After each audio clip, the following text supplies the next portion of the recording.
And we're keeping you healthy tonight. A lot of good food will be consumed in the next couple of months at all those holiday gatherings. And while the CDC says protecting against airborne viruses is important, you should also know how to protect you and your family against food poisoning.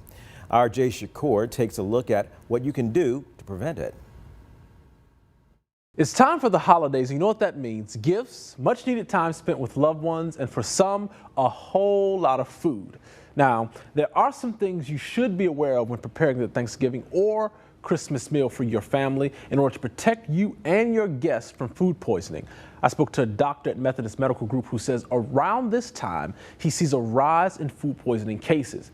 And he says there are simple ways to prevent it. Food poisoning incidences go up dramatically during the holiday season. According to the Centers for Disease Control, an estimated 1 in 6 Americans get sick from food poisoning each year, and about 3,000 die, with more outbreaks in November and December than in prior months. Children under 5 are particularly vulnerable because of their developing immune systems, and their symptoms can be more severe than in adults. Best thing to do is to not prepare too much food way ahead of time if you can't store it correctly, because the last thing you want to do is give everybody food poisoning. Dr. Mullins and the CDC suggest there's 2 strategies. One, when it comes to things like turkey, which as much as I love turkey, it is inherently filthy, and you need the juices from the turkey that get on the counter need to be cleaned with a disinfecting wipe, not just a paper towel. This goes for any raw meat, protecting from salmonella poisoning. Also, officials recommend keeping food separate,